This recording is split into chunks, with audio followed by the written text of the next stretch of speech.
we don't have father figures. Like the fathers that were there, I think they kind of took a back seat, and right now it's very difficult for somebody, like for a boy to be responsible. I honestly think to somebody who's used to privilege, equality will definitely seem like oppression. And I think that is the situation with the boy child.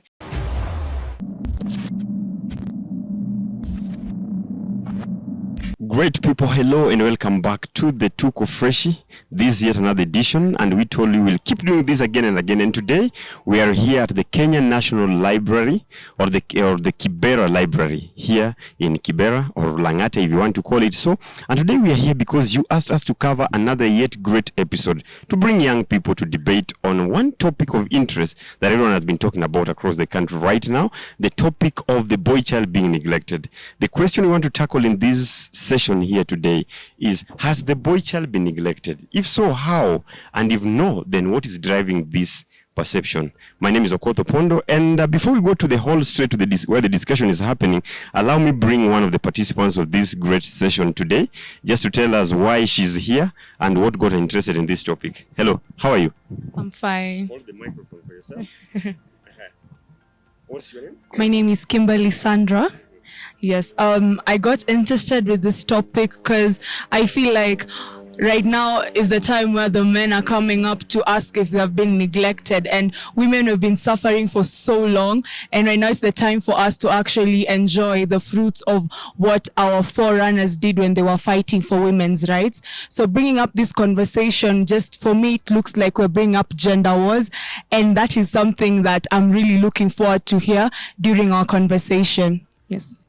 Amazing. And it is about the fruits that she's talking about that we want to see. In the process of harvesting these fruits, is it working against the male? Is it working against the boy child? Or what is happening? Let's get into the hall and hear the discussion that is happening. Come with us. Welcome back. My name is Okotho Pondo, and this is Tuko Freshy. We promised you last time that we'll keep on bringing some of the best and most interesting topics that currently are trending in the country, and of course topics which can be debated. And we asked which was the topic of interest, and I know most of you mentioned a very interesting topic, the issue of the boy child. Sindio is a very, very emotive topic of discussion, and the question that we always wondered, people have kept on asking, has the boy child been neglected? And if yes, how? And if no, the question then is, what is driving this narrative, and why do some people feel that the boy child has been neglected? Sit back, relax, and enjoy the conversation as we now introduce these wonderful speakers. I don't know who wants to take this first. Let me see. I think I'll just appoint one. Hello everyone, how are you? Well, I come here saying that I really do think the boy child has been neglected to some extent. And I only have one particular point here, and that is there is disproportionate in supportive services to the boy child. I have stayed in Kibera for a very long time, and all the empowerment programs that I know of just support the girl child mostly. The welfare of the girl child is paramount, their education is paramount and things like that. So to that extent, I do think the boy child has been neglected. Maybe who has a different opinion? Yeah, okay. I honestly think to somebody who's used to privilege, equality will definitely seem like oppression. And I think that is the situation with the boy child. You're so used to privilege that now that when other people are getting these opportunities, you feel like it's oppression. I mean, why do we have to share our opportunities with you? I wouldn't want to create a society that even my brother can't exist in, but yet again, I wouldn't be part of people to create a society that even my future female friends and daughters can't even exist in. So I think it's about time you get comfortable with the idea that we're taking up space and there's no going back. So get comfortable.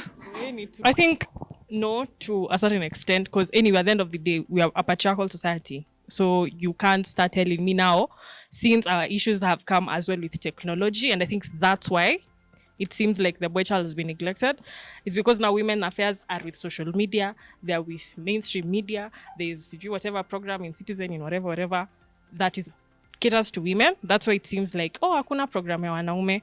But at the end of the day, you're the ones in this boardroom. Seta nyinyi mjifanyie kitu. So no, you are in decision-making boards. Make decisions for also yourself. Women are fighting and we're getting our attention, so do the same for yourselves. there is an inherent assumption that that women empowerment programs have, and that is that men or boys are empowered with society as it is, and that is itself a false narrative. The people whom you mentioned who are in these boards making decision, you are referring to the 1% of men who own the businesses that employ us in order to provide for our families, which include our women and children. And so I believe, yes, the boy child has been neglected, and that there is a greater threat in understating this. And I believe as we move forward, I shall be able to explain my point further. Thank you. Great introductions. Let me hear just quick. I mean, we're just getting the first opinions. Okay. From my end, I think the boy child has been neglected seriously, because let's start from the onset when you are like something as simple as adopting a kid. Research has shown that when parents are going to get a kid, they'll prefer getting a girl rather than a boy. Like that is how bad it is. Like for boys, it is viewed as, hey, you're just bringing in problems, and it's not the case. You see, then when you go into a community like Kibra, you see, like there are a lot of opportunities right now for girls, and when maybe something like teenagers getting a kid, a girl will be taught how to take care of the kid, how to take care of themselves through organizations that are coming up. But for boys, you know, they get they get cheered with maybe other boys just to keep on doing it. There's nobody who is driving the narrative, and unfortunately, it also goes back to us men, because we don't have father figures. Like the fathers that were there, I think they kind of took a backseat, and right now it's very difficult for somebody, like for a boy to be responsible.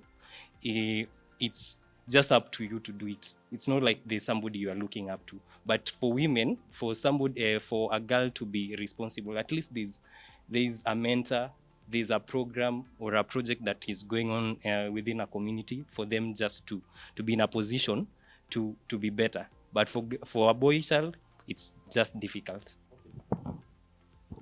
So personally, I think the boy child counterpart is disadvantaged in a way that when you look at in our society today, come up Olympic, you'll find that feminists have stood their own way. See, when you go, for those people who are at the Kibera Fashion Week, the feminists themselves came out and tried to bring up the conversation at for females, what can we do for, you see, the females themselves are coming out.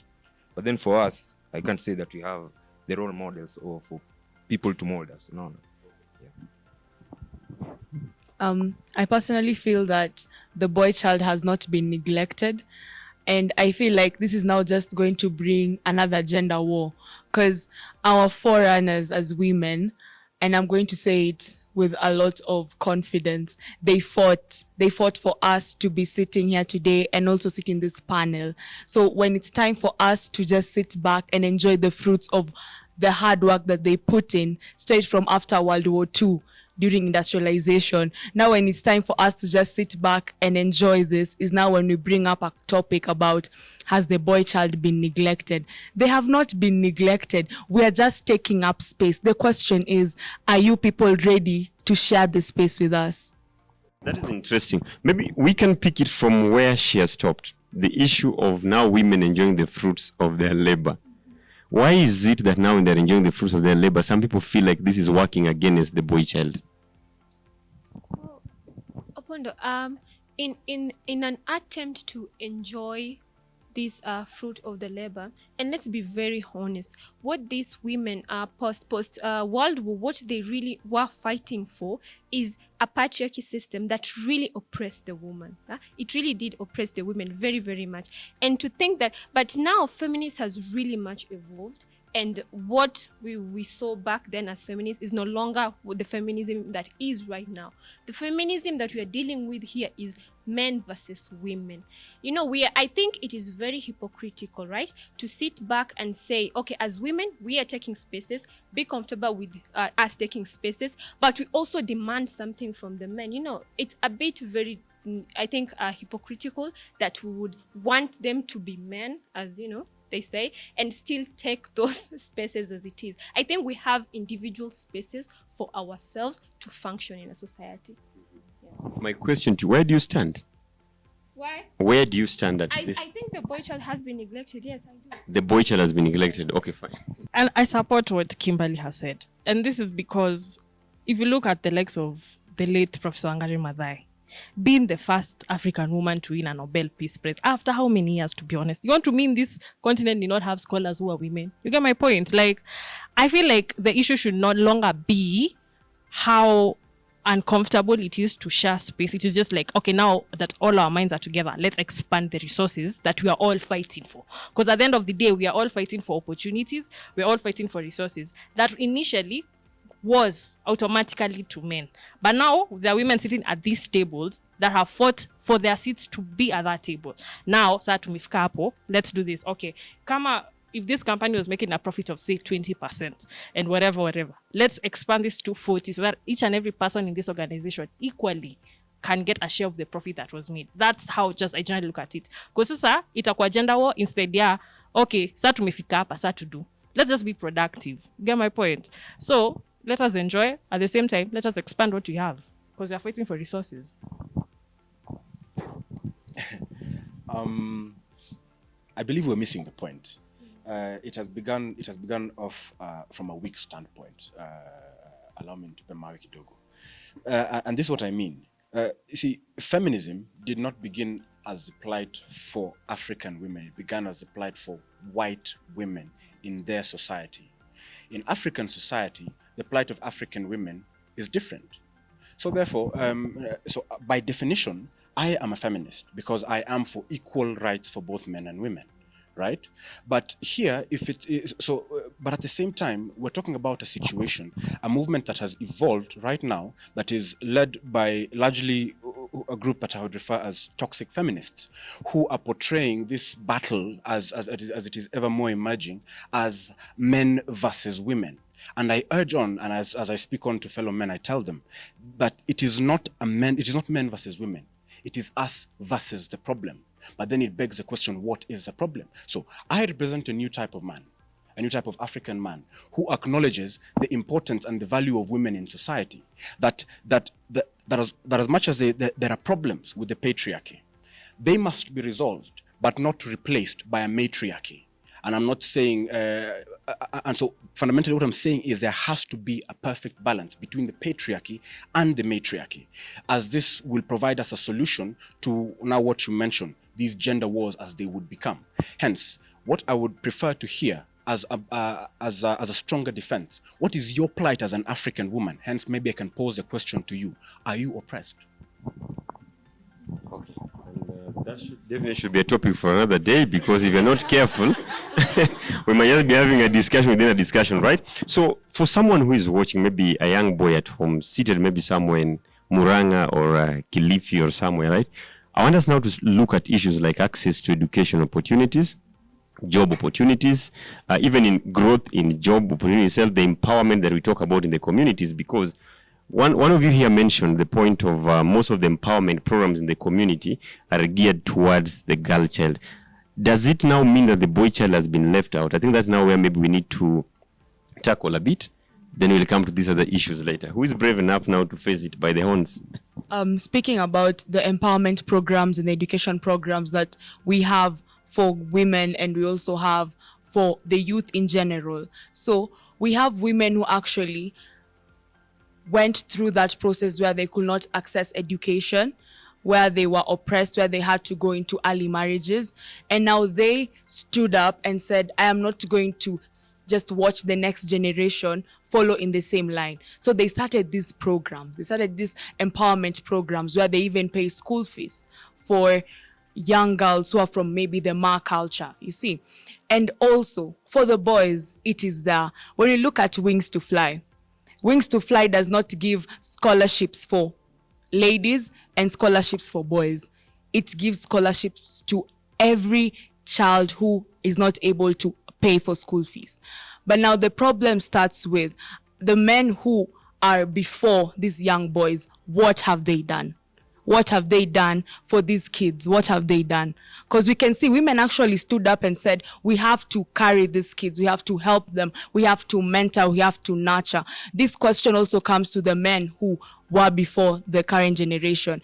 What are some of the programs that you as a man sitting here are willing to implement, because you feel that most of the programs are entirely for girls? And that comes from a point of misinformation, because when you say most of the programs are for girls, there are so many programs that are there for the young boys, which are inclusive, not only for like young boys alone, but for them it comes to a point where it's inclusive for everyone as a child. If I apply for a government scholarship, if I apply for MasterCard, whether I'm a female or I'm a male, my qualifications is what will make me be able to get into that university. When we're doing this government sponsorship, my qualifications, how did I pass? Did I do well in my examinations? That is where I get the opportunity. On empowerment program, I like to bring to attention that yes, there are programs for men, but they're disproportionate. You know, they're very much disproportionate, because we find that the effort they put to try and empower the female child and the effort they put to empower the male child are not similar. And for females, actually, we have follow-ups, follow-ups programs, because you will start young. There is always a program for every stage of, femalehood and stuff like that. But it's nothing like that for the male child. For example, we have football programs, right? For both males and females. When I was studying in Toy Primary, there was something like that, yeah? But for females, there was that follow-up. Came to Olympic High School, the female football team, they did well, of course, but there was that follow-up. For men, there was not that much effort, and we ask for equality for both of us, yeah? Then why not put equal, efforts? And I think also on that note, now they've mentioned football. Recently, people are saying it is easier, and we really need to to feel positive about this, for Harambee Starlets to go to the World Cup before the Harambee Stars, because we see the energy and even the dedication that they're having. But I think that is for them as a team. It's not about empowerment. I feel like when it comes to things like followership on programs, it's not necessarily whether I'm male or female. You get my point? Like, if I'm sponsoring a student, whether it is a guy or a babe, if I'm to put it that way, you're given certain goals you're supposed to meet. If I meet them and Oduho doesn't, is it my fault now? Now because I'm a woman, okay, now I've met them now it seems you get my point. Like, it doesn't make any sense. Like, your hard work will put you in spaces that you never would have thought. And I feel like this is what has happened to women, because now post-independence, these are women who have raised their kids alone because their fathers were fighting wars. We're fighting for independence of this country. For example, Moya akakuja akasema kila mtoto aende shule, si ndio? Kibaki the same. Free primary education was not at now females go to school and now males don't. It was free primary education.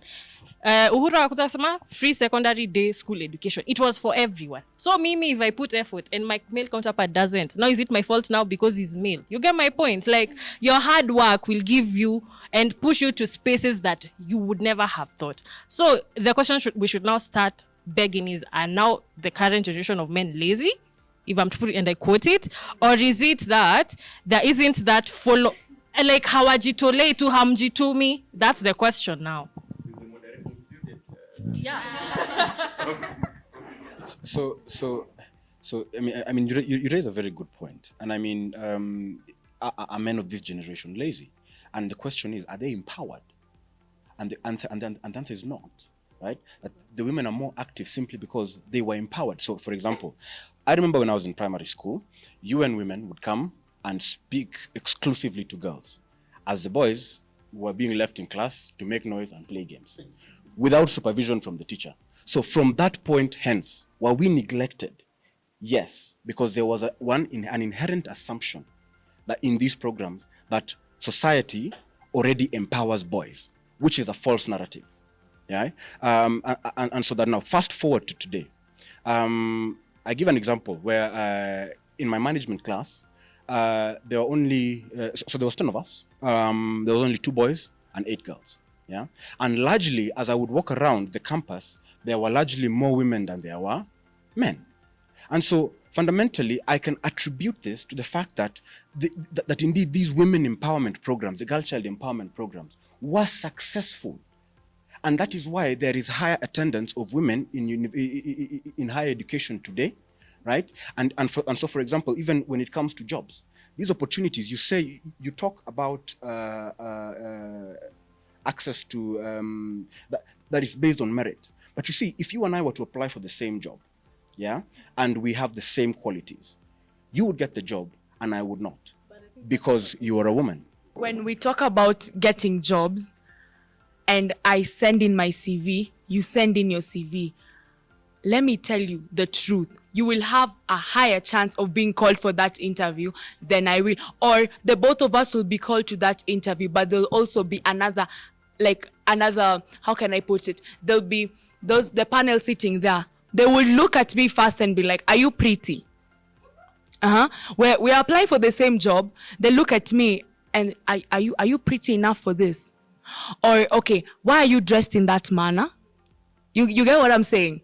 Like, for a man and a woman to be put in the same position, and that's why we usually say equality hasn't reached its point in our country right now. It hasn't. When we're put in the same office, let's just say, not even in the corporate world, makanga. Mi nitake kukua donda. We utake kukua donda. Tuwekwe hapo pamoja. Who will get the job? It's you. Because in terms of your masculinity will just sell you off. The fact that you're a masculine, not that I want to be a donda. Please, They usually, for the circles, they have interviews. Your masculinity sells you off immediately. But what you're trying to educate, or like what you're trying to sensitize, is look at the experience I have.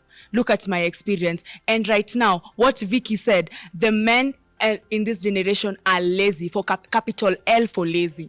Because mimi nitajituma, because I know at a point I'm already disadvantaged. I'm a girl. So with that notion of, even my mom tells me, if you don't work hard in that school, I'm paying your school fees. If you don't work hard, Kimberly, if you're not top of that class, you will not go anywhere. You're disadvantaged already as a girl. You see, but for a man, if they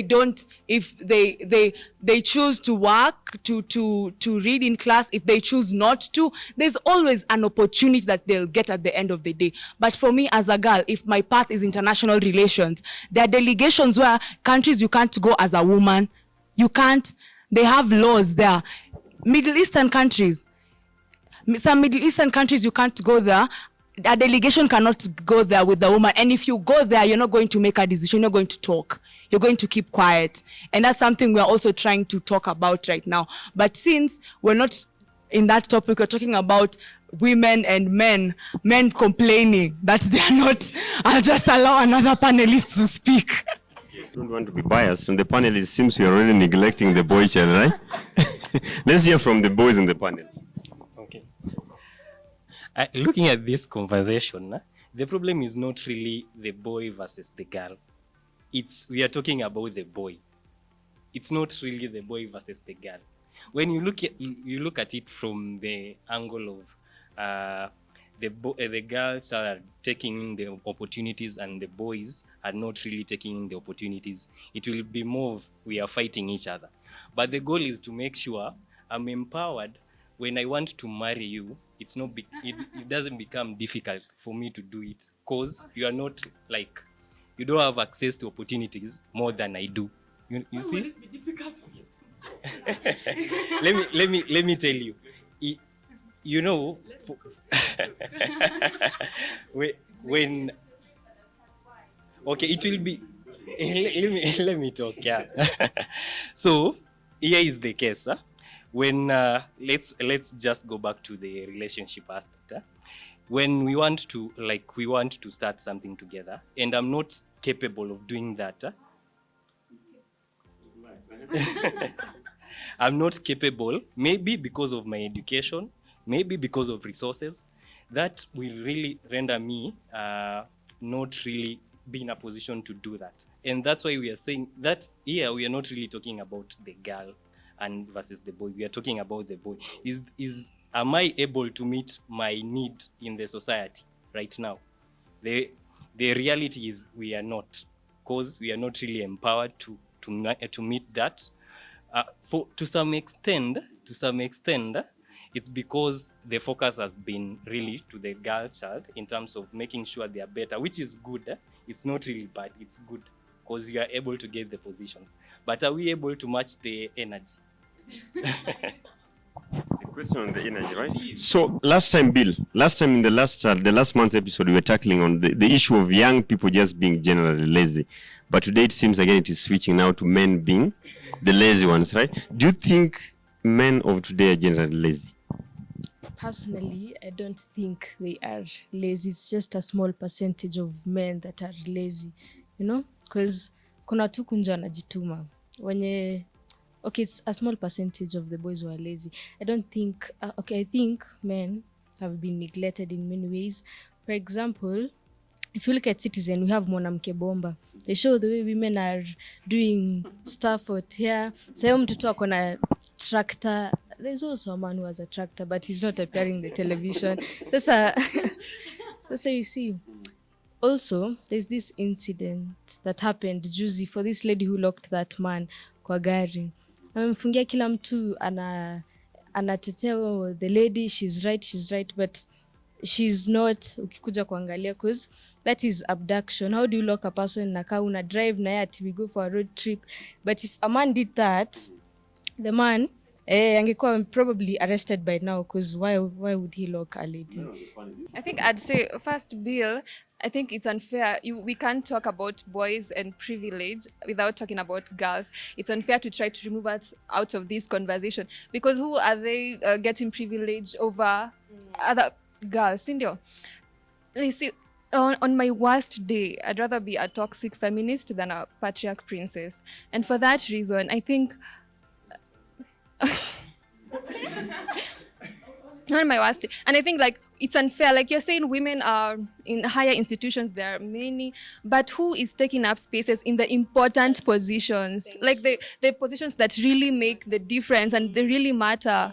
Have you seen our government? We are literally fighting for the third gender rule. Mara, it's not even been implemented as it should. But we are both. And you are the majority. Let her go. And do you know how many? And even our voting power, like even for the married women, for most of them, when they're voting, they have to base their voting and their privilege with their husband, because there's no husband who doesn't want somebody who supports what they think is right. We want women in the important spaces. That's what we want. Let me finish cooking.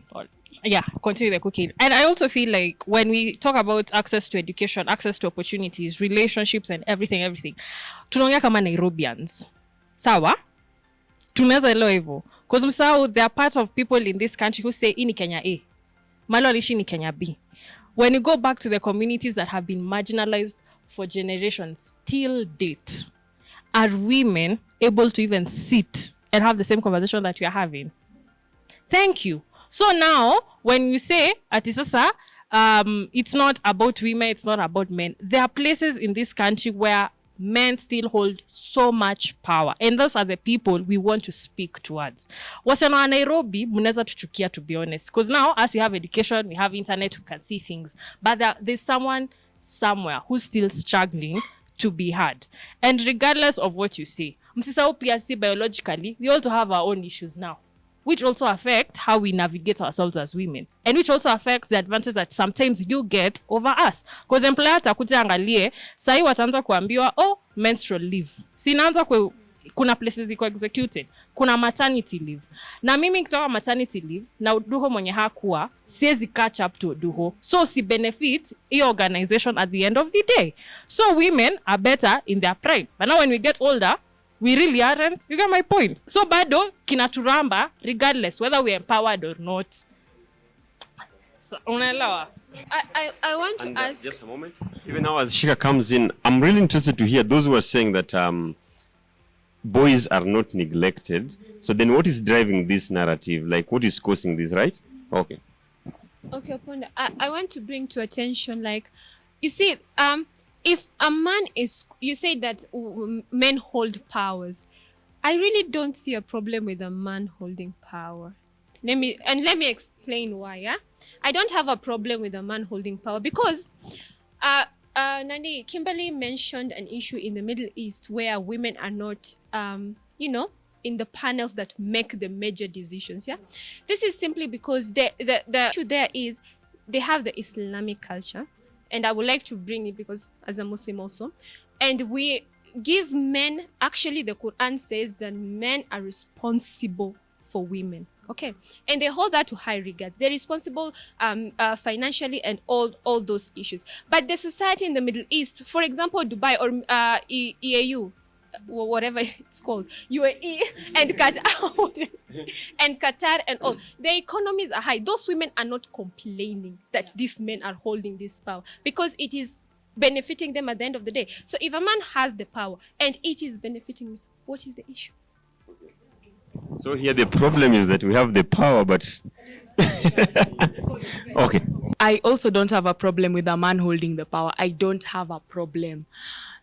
Like, take all the power. Like, on a normal day, I would want to sit down, be a princess, be provided for, be like, I want to be taken care of. I don't even to raise a finger and go out there and work. But men in the Middle East, they have the power and they're literally responsible. You know, when you're given power and you're responsible for that power, and you know, they don't take power as I am oppressing you. They take power as I am responsible for you. I will take care of you. Look at the percentage of single moms in this country. How many women are single, they're struggling, and the men are their fathers, the father to their children, are parading themselves, having cars and doing all that. And that's power. See, that's power. But where is the responsibility? Where is it? Where do I come in with your power? Like, if you have power, it's fine. But if you have that power, how am I benefiting from it? From what I've seen, men who have a lot of power in this country, not every woman is benefiting from it. In fact, we're feeling oppressed because a man will not even skip his mind to tell you, I have provided, I have done this, I have done that, so keep quiet. Me, I'll keep quiet when I actually see. But the social media is now propagating that if a man does this and does that, automatically I should kneel down and say hallelujah, amen. But that's what we are seeing on social media. But how many women are suffering in the hands of those men who have power? How many? Tapigiwe makofi basi. Great. Just to remind everyone who is watching and everyone who is listening, the conversations are coming to you live from the National Library, the Kibra Library here in, we say, some people call it Langata, some people call it Kibra, but we know it is serving the Kibra population. And these conversations come to you every month, and we just hope to bring some of the best topics, of course, some of the best speakers on the panel, having the conversations with us here. There's a lady who sent me a message because she was not able to come to this conversation. I know definitely she's watching now. Bridget Nyambeka, she's a student at KCA University. KCA in full, by the inamaanisha nini? Kenya College of Accountants or something, right? University. So this lady says, has the boy child been neglected? And she says yes. This is majorly because of the girl child empowerment, which has taken place over the years, and forgetting that the boys also need guidance, help, and even protection. Moreover, there are very few policies and organizations fighting for the boy child rights. Institutions where the boys can get assistance are few. Take an example: if a boy or a guy is molested, in whichever way, he is rarely heard by the authorities due to the societal notion that boys aren't supposed to shed tears. Then she goes ahead to say, there is an extremely wrong notion, and this is an extremely wrong notion, and is surprisingly spearheaded by the men themselves. This is a notion that is supposed to change to give the boy child a forum to air out their issues. If I knew that's what she was going to say next, I wouldn't have read the next part of the... It has been proven that there are more successful suicide among the boy child than in the opposite gender. This should stop and can only be done by empowering the society to stop this absurd notion. So we've briefly touched on leadership, representation of women. We've talked about education. We've touched on empowerment in community, right? And I think also mentioned the issues of employment and jobs. But now that because this notion is there and children are children, whether it is a boy or a girl, the decision, I mean, we have to talk for them and we have to speak up and make sure that we are promoting this equality. What then do we do to make sure that even if it is now or later, any gender, to be specific, the boy is not left behind? Can I maybe just hear your opinions then as we come to the end of the conversation? Yes, I would like to say, first of all, what do we want to achieve at the end of this? All of this, do we want to achieve this man versus woman issue, or do we want a sustainable society? First thing, let's go to when these boys or these children are very, very young. I think there should be parallel efforts for both of them, tackling their specific needs, because we want an equal opportunity and stuff. Whilst we ourselves are not equal, in capacity, in our brains, in the things we want in life, we are not equal. So there has to be specified parallel efforts for both these ladies, these young children, both females and males. Yes. Who is going next? I'd like to refer to one brief story that a friend of mine mentioned when I told him I was coming to have this discussion. And it's an example that he was giving me in a school that he works in. It is a mixed school. And in this school, as opposed to when it was my time, we had a head girl and a head boy. But in this school, it was unique because they had only a head girl and a deputy head girl, despite it being a mixed school. And it's a primary school. Now, you see, there is an inherent danger that is present there in displaying to a young boy that men are not fit for leadership. And that is why such a position as being a head of the student body is being made exclusively to women, right? But you see, at the same time, this is the same fight that the women have in regards to leadership. So, for example, Lungash, you mentioned earlier in regards to the fight for 2/3 gender rule, 2/3 gender rule rather. But you see, you have the right to vote and you have the majority, isn't it? So you have the capacity as women to come together to ensure that you get into power. So what I'm referring to is largely the success of the women empowerment programs that have gotten you to the point where you can address that matter at that level and acknowledge what you need to do to get yourself into power. But you see, there is a certain threat by neglecting the boy child. And I say categorically, yes, the boy child has been neglected.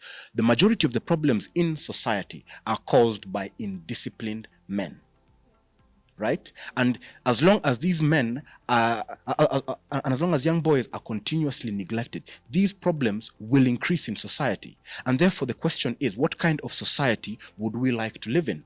One in which women are the ones who are empowered and men disempowered, or the men empowered and the women disempowered? Surely, logically speaking, both should be empowered in order for a society to address any threat that comes at its behest, right? And so, yeah, let me just stop at that point. And I think I agree with both of them. And what I feel should happen is whatever is happening for women should continue to go on. Like, it shouldn't stop now and now. Sasa to neglect certain madam sa tuanze tena unaget, because now it's a lot of back and forth. But I feel at the same time, these women empowerment programs come with a lot of financing. Let's not forget that. So what is happening? People are not taking advantage of it in order to look like, start to empower madam. But how many women empowerment programs have we had of women also, young girls being raped, young girls being, being abused? Like, you get my point. Like, it's now becoming abusive places. I'm not saying all of them, but now we also have in those cases. So whatever is happening to girls, let it continue happening in a safe environment. And so should men now. At the same way women fought for the young women now. Sisa sisi na vile tutafight watu wenye watakuja nyuma yetu. It's time for men to stand up and take responsibility of mentorship, because each and every woman sitting here has been mentored by a fellow woman. It was never a man. So it's now your time. Shikaneni. I'm not saying hawajamenta, but personally, it's been mostly women. So shikaneni, it is your responsibility. And I feel like women usually just flow.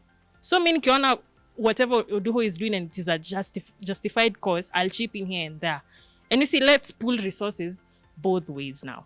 But now men should take the responsibility, because it's easier for a fellow man to be heard by a boy than it is for a woman to be listened to by a boy. I think for me, I'd always want reparations. For every opportunity that my mom didn't get, I want two. And the thing about that is that, as Vicky has mentioned, that most mentorship spaces are mainly led by women. I know many things in life, but I don't know how it is to be a man. I don't think I can ever know what it is to be a man. So I cannot mentor a man to the extent that a man can mentor a boy to be a man. And if there's complaining that men aren't empowered enough, the people to be blamed are the men who are already in charge and the men who are like older, the older generation of the guys. You want boys to be empowered, then go and empower them. This nonchalant behavior that you have with kids and life, and then now you want to pass it on to mentorship and still blame women for taking up responsibility. It's not working. What do you think of the people like Andrew Kibe and Amerix who are actually standing up for the boy child? For me, I'll just because I'm a Christian, I'm just going to go back to the Bible, and that's, I think, where we get all our solutions. Number one, God created man. Yeah, but now what we have been thinking about is God created a man, and then God came back and created another woman. God drew woman from a man, okay? From that rib, God drew a woman, and now there was Adam and there was Eve. But in the Bible, there's nowhere we see that they are conflicting. A man and a woman, they are conflicting. If anything, God intends for us to be one. That's why it says, the scripture says, man shall leave their house and unite with the woman, and they will be one. So as we continue to find a solution to this gender wars, at the back of our minds, we should remember that our Creator intended for all of us to be one. Not one to be higher than the other, and not one to be below the other. Because what theologists have been putting out, not all of them, but some, is that you being drawn out of a man as a woman, you're half. You're not a full being, you're half. So when you're with your man is now when you get to be a full being. No, we are both whole, but in the intention of the scripture, it says we are one. So even as we go to fight this gender wars, or now we are empowering the men, we're not empowering men to now start competing again, because we will empower the men, and then now we'll sit back and sit down to the same panel and be like, the women have been neglected. Don't you guys think the women have been? Yeah. But we should be empowering the men to the point where we're one generation, we are one people, and we're addressing problems as a unit. Yeah, so me personally, I think it's our male counterparts. We were never really taught how to. We were never really taught how to speak out. No. So when you speak of Andrew Kibe, you see he's like expressing what he thinks, what he feels inside. Zile vitu zinambana. So me, what I think it's for our society today, they'll just follow what they get. What you give them is what you serve them is what they eat. So me, what I think it's, we just have to have because life doesn't have any manual, So for us, for the females, they've had empowerments from the black woman. So for us, we don't really have that person to show us who you'll have to be. I don't know if you're getting me. Yeah. Okay. Now, I think when it comes to now the boy child, there are two things that stand out. Like, they need to be empowered, same as ladies or girls need to be empowered, because my growth, it's also mirror to, let's say, Sheka's growth. If I'm able to make sure, like, personally as an African guy, I know I should be able to provide and protect the woman. But if I'm incapable of doing that, there high possibility she'll have to protect herself, which is not real. It brings a confused society. So first, for us men, I'm calling out, like, for men just to go back to the society. Look out for those young men who seem to be lost. Bring them back to the right path and make sure they're able to achieve their goals. Because I think for guys, we usually get our drive in life. It's more of achieving your purpose in life. If you have a goal, if you're able to achieve that, we also provide a conducive environment for the women around you. Let's say your sister, your mother, the woman that you are dating, if you're able to do that. But right now, we seem to be lost in terms of being able to do that, right? That's why here everyone agrees to some extent that the boy child has become lazy. And that is because of us again. It's not really because of the girl child, it's because of us. Yeah. I feel like more men should step up when it comes to empowering their fellow guys. Like if you have those empowerment groups for women, the same way we have for women, ni kazi nafaa kubalance. Wakieka hii pia wana get. Yeah. Okay. As I come back to that question that I asked, I want to ask just one gentleman, then I'll come back to the ladies. Do you fear an empowered woman? Personally, I find them quite attractive. You find it attractive? So when it comes to empowerment, it's not really, that is not an issue for me. As long as I feel like looking at other guys, other men, it's all about if I'm able to match the energy. If I'm not able, now that's when the fear comes. Yeah. What I can say, I respect an empowered woman, because being under a responsible woman, you just feel like you're going somewhere, as in you can see something happening. But then behind a male who's not really responsible for anything, I don't know if you'll feel like the future is here. You're not secure. I asked earlier, I'll take it to Lungashi because she said she'd rather be a toxic feminist than. Do you have a problem with people like Kibe and Amerix who are really standing up for the boy and actually reminding the boy, this is how you need to be, this is how a man should be?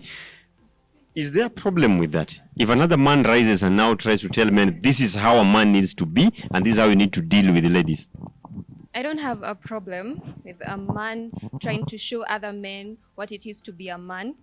I have a problem with a man trying to use that as a way to intimidate and look down on women, trying to use his platform to demean women and to put us against each other. Andrew Kibe is not making any man better, honestly. And for men who support him, I think they support him because secretly they actually hate women, and now they have somebody who is speaking out what they have been having in their minds for years. That's why we'd have Kibe say all the nasty things about women, like stitch their videos and talk nasty things, and then we have men support and be like, it is wrong. Yeah. And that is the problem with society, because we have men who secretly don't like women, and now they have somebody that they can. That's now our principle. That's our yeah. That's the ambassador. So I think it is important for me to use this platform to address Kibe and Amerix and their followers. So first of all, they do not represent men. If they represent anyone, they represent weak-minded men. Okay, this has to be categorically stated. So that I stand here not saying that I support Andrew Kibe with what he's saying, but you see that the way he has followers, that there is desperate need. He's filling a gap, whether we may like it or not, for that lack of mentorship in society. And hence the question comes back to us as men to fill that gap with more responsible men. Yeah, I have a hot take. Men hate women, but just use them to cover for companionship. Like, you cannot tell me, because when you look at male friendships, they're the best. They will be loyal to their boys. Like, sasa wewe kama mwanamke utakuwa cheated on, now boys tu wake ndo watamcover up. So personally, I feel like men just tolerate women and like their fellow men. That's just my hot take. For a few seconds, and I actually say what Vicky's saying is actually the reality. Like, I don't understand. And then they're the same men who are going to be shouting, we need submissive women. So now let me just enlighten you on what a submissive man, how you'll get a submissive woman in a few seconds. Love your wife the same way Jesus loves the church. And that's why as a church we submit to Jesus. I don't have a problem kneeling down and crying to my Father. I don't have a problem because I know he loves me unconditionally. So if you don't show me that love unconditionally, submission, imagine ni wewe. I think for men, our role as an African man, it's to provide and protect, then I'll get the rest. Yeah. So let's appreciate ourselves. Asante sana. Let's appreciate ourselves, and also as we appreciate ourselves, thank you so much for even finding time to join this conversation. As we said, this conversation will be coming to you monthly, Tuko Freshy. We aim to set a platform that actually the most reliable platform for any conversations with young people and about young people. All topics from politics, governance, relationship, any topic about young person, because what we've discovered that we cannot have a society where we have young people versus society. Young people are part of the society, and we have to come to these platforms and share and have these conversations in the bold way possible. And also a big thank you to the library here in Kibra. I think we need to appreciate the library. Why do I say this? Traditionally, libraries across the world offer spaces where intellectuals meet and battle out, and people share ideas. And we learn to agree, to disagree. That yes, you say this and she says the other, but after this we know, okay, fine, those are our opinions, but we all use these opinions to shape our society. So for the library giving us this space here in Kibra, we are really grateful for that. And for every young person watching, any parent, any teacher, any person watching, we really feel inspired by the fact that you are also able to watch, to share, and also even suggest some of the topics. We'll meet again next time. I've been your host, Okoth Opondo, and see you. Goodbye.